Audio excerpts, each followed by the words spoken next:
Hi, I'm Dr. Greg Hollstrom here in Largo, Florida at the Florida Center for Back and Neck Pain. And patients will frequently ask me, well, why did you become a chiropractor? And I tell them that from a very early age. I kind of knew that I wanted to go into healthcare. I had interest in the sciences. I loved doing book reports on the human body, the heart, and the brain, the circulatory system. And when we had our choice of doing a book report, that would be always something that I would navigate to.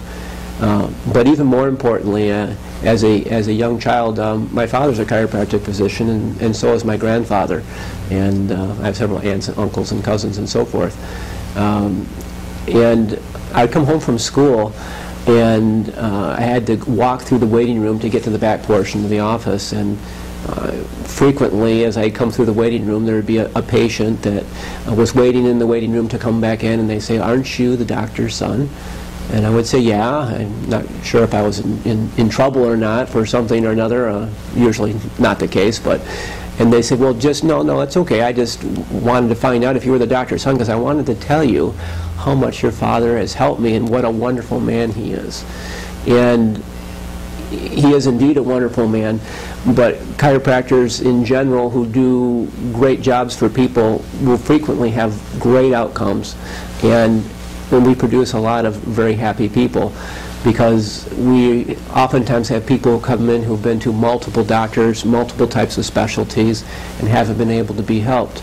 And as they come in and they go through diagnosis and begin treatment, begin to have responses to care where their pain syndromes or their problems make remarkable improvement.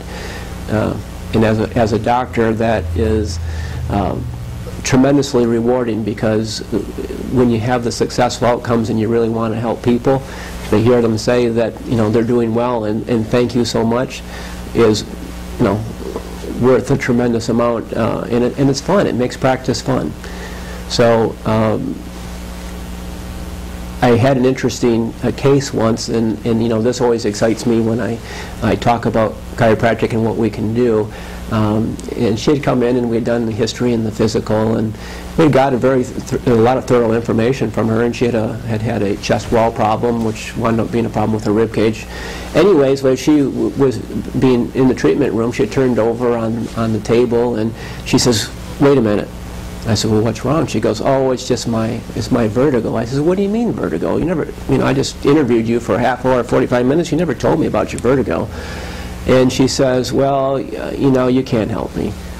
And I said, "Well, did you know that I'm also a neurologist?" And she says, "No." And I told her a little bit about the neurology program and the residency I'd done. And so she says, "Well, I still don't think you can help me, because I've been to Shands, and I've been to Mount Sinai, and I've been to Mayo Clinic, and they told me the only thing I can do to help with this vertigo is to take meclizine, or anti-dizziness medication. And I've been taking it every day for 30 years. And I says, "Well, let's get a little bit more information." And so as we went through the problem, and we went through the examination for that particular problem, we found out that she had a problem called benign positional vertigo, which is little calcium carbonate crystals in the ear, which cause people to feel like they're moving when they're not.